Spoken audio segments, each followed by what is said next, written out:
PIB do Reino Unido, taxa de desemprego no Brasil, inflação na zona do euro e inflação nos Estados Unidos. Roda a vinheta.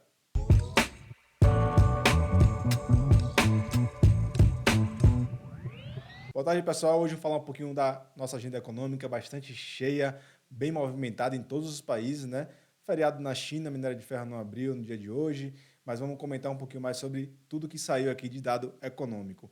Já vindo aqui para a nossa tela, só atualizar para fazer aquele giro clássico nos mercados ao redor do mundo.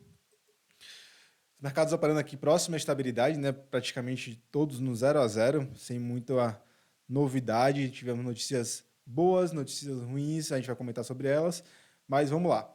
No Canadá está subindo 0,05%, o S&P com queda de 0,10%, Ibov com alta de 0,40%, FTSE 100 fechou com alta de 0,08%, o DAX com alta de 0,41%, Xangai na China com alta de 0,10% e Nikkei com queda de 0,05%. E a Austrália aqui também subiu 0,34%.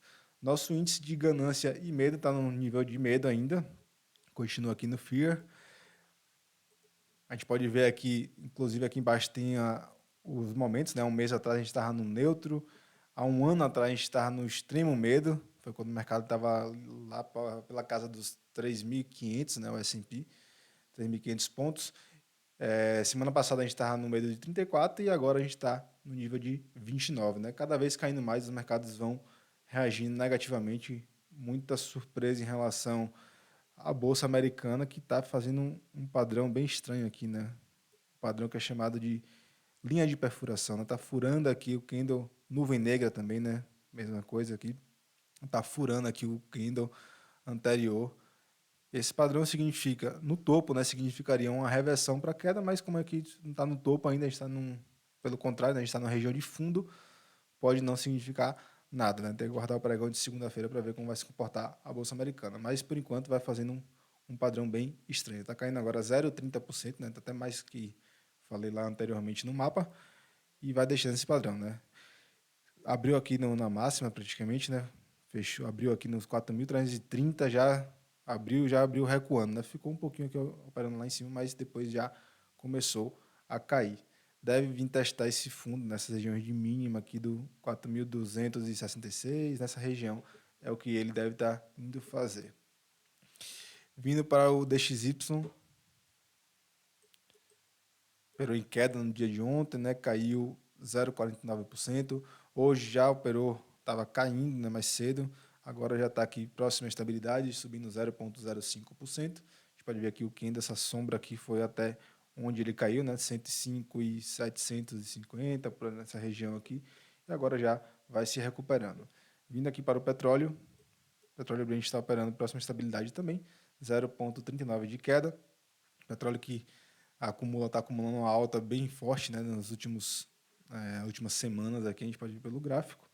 E agora chegou uma região aqui que já testou anteriormente aqui em dia 19 e 10 dias depois ele testa de novo essa mesma região e já apresentou recuo. Tem que ver agora como é que vai se comportar a commodity, se vai testar esse fundo aqui, vai perder. Caso venha perder essas mínimas aqui, deve vir voltar para cá para os 88,50. Caso supere, próximo alvo do petróleo é os $100, que é um patamar psicológico, né? Uma resistência psicológica. Minério de ferro não abriu no dia de hoje, não teve negociação, mas ontem, como a gente não falou, ele subiu 0,65%. Né? A China, que tem feriado aí durante toda a semana que vem, hoje já é feriado, já começou, hoje é Festival da Lua, e na semana que vem, a semana toda de feriado, Dia Nacional na China, não vai abrir. Estaremos sem referência do minério de ferro, né? E aí Vale vai ficar à deriva, né? As ações relacionadas ao minério de ferro vai ficar à deriva aqui no Brasil.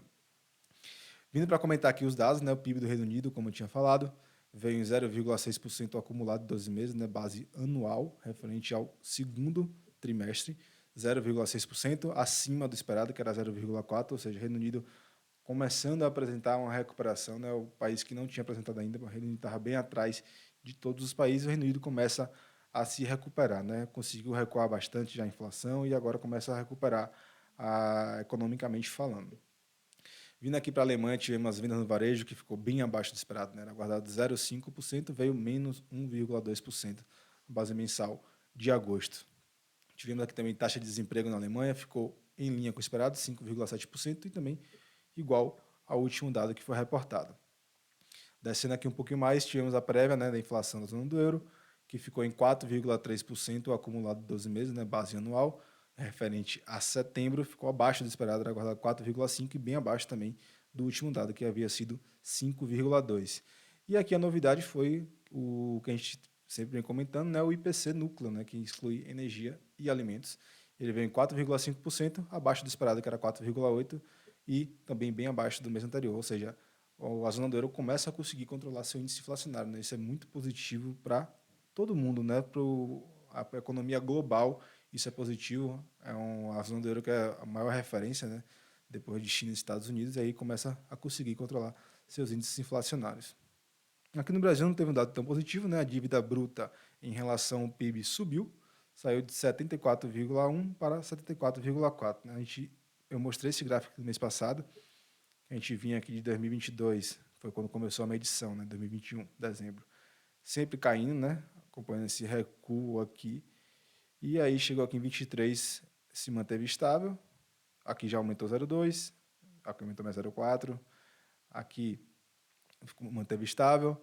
Aqui aumentou mais um pouquinho, né? De 0,5% e agora aumenta mais 0,3%. Ou seja, devagarzinho a nossa dívida bruta em relação ao PIB vai subindo. Né? Isso é um pouco preocupante para a economia. Não deveria estar acontecendo, porque deve estar tendo um gasto acima do que é esperado. Né? Aqui também a líquida, mesma coisa, saiu de 59,6% para 59,9%. Vindo aqui, taxa de desemprego no Brasil, a última era 7,9%, veio 7,8%, em linha com o esperado.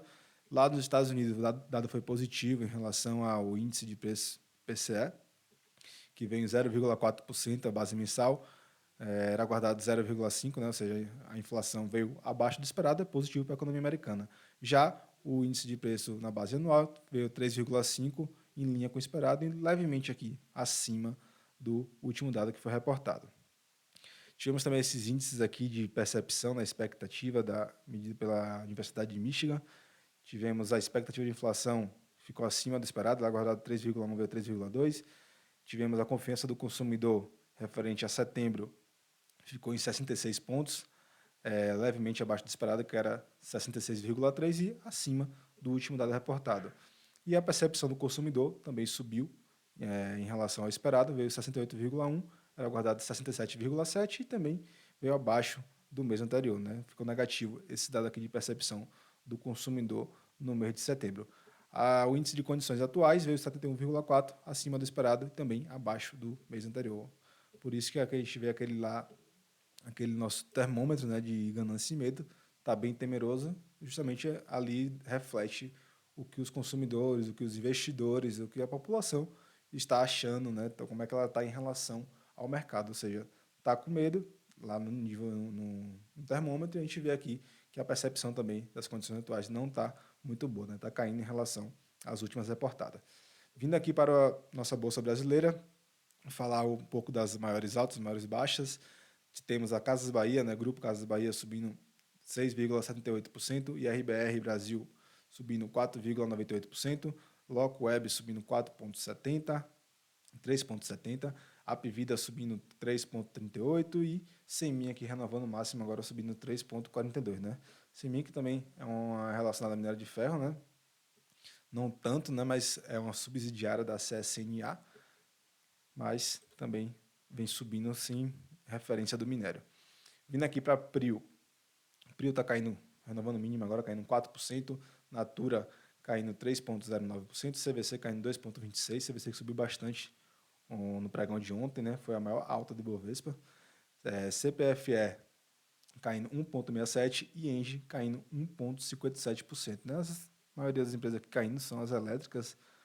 Algumas empresas aqui também relacionadas a minério de ferro, commodities, vêm operando em baixa.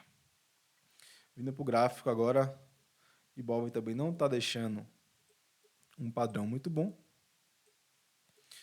parecido com os Estados Unidos, né? A única diferença ali naquele gráfico que a gente viu dos Estados Unidos é que ele está com gap. Se aqui pudesse botar o gap também, o Ibov teria aberto mais ou menos nessa região aqui em cima e já teria recuando tudo, né? Como aqui não tem gap, o Ibov sempre abre do fechamento do dia anterior, sobe e agora já está caindo, né? Operando com 0,17%, não vai deixando um padrão legal, tocou na média de 21 períodos aqui, não conseguiu superar, já faz um recuo, né? Apesar do candle de ontem ter sido bem relevante. Se fechar assim dessa forma, não vai ficar bom para a próxima semana. É capaz de continuar esse movimento de queda, mas a gente já vindo aqui para o gráfico semanal, a gente vê que está bem melhor graficamente, né? Além de estar olhando diário, o semanal está fazendo um doji, né? Um candle de indecisão, mas a gente vê que o pavio que foi deixado nesse toque aqui no 103.400 é bem relevante porque subiu bastante, teve bastante força compradora aqui para trazer esse preço aqui desse valor até aqui ao 0 a 0 da semana, né? Na semana está exatamente na estabilidade, né? 0,02% de queda. Vindo para o dólar que conseguiu superar a região dos 5, né, na quarta-feira. Ontem já fez um padrão de dúvida, né? Mesma coisa que está fazendo no semanal do Ibov. Fez um padrão de dúvida e hoje já abriu com gap de baixa. Já caiu bastante aqui, chegou a tocar nos R$ 5 de bola. Agora está sendo cotado a R$ 5,04 aproximadamente. Vai tentando superar essa região aqui de resistência do dólar, mas não está conseguindo, né? A gente pode ver que já tivemos um toque aqui em julho, outro toque aqui em agosto, chegou bem próximo aqui em setembro e agora em setembro novamente a gente tenta romper esses R$ 5 e não conseguiu, né? Tá operando aqui, tentando ainda, hoje provavelmente não deve evoluir muito isso aqui, só se vier algum estresse no mercado, alguma aversão, mas se tudo continuar normal como do jeito que está, deve fechar mais ou menos próximo desses R$ 5,03, R$ 5,04, não deve ter muita alteração aqui em relação ao momento que a gente está agora. No semanal a gente está vendo que está fechando bem, tá ficando bem fechando bem em cima de onde tentou romper, né? Já teve uma força vendedora aqui que atuou nessa semana aqui em cima, que já empurrou o preço para baixo. Se fechar assim, é um candle, não tem nenhum padrão, digamos assim, desse candle, mas é um candle que teve defesa vendedora aqui em cima e pode continuar o movimento de queda, né? Vai vir testar essa região aqui do fundo do 4,89. Vamos ver como é que vai fechar a semana. Se fechar esse candle desse jeito, é muito provável que ele venha testar o fundo novamente antes de romper, né? Mas na segunda-feira pode ter força também, pode conseguir superar essa máxima aqui dos 5,9. Ele deve seguir para os 5,15, depois R$ 5,25 são os alvos do dólar para cima. Para baixo, 4,98, 89, né? 4,90 aqui é o primeiro alvo e o segundo alvo, 4,77. Então, pessoal, era isso que eu tinha falado para vocês, mostrar um pouquinho mais dos gráficos aqui para a gente ver como é que está a nossa situação, né, aqui no Ibovespa, a nossa bolsa, ver essa semana foi uma semana bem volátil, a gente caiu bastante no começo da semana, agora já se recuperou no dia de ontem e a gente viu que vai estar fechando bem próximo da estabilidade o nosso índice Ibovespa por enquanto, né? A gente tem mais umas 3 horas de pregão ainda aí para ver como vai se movimentar a nossa bolsa.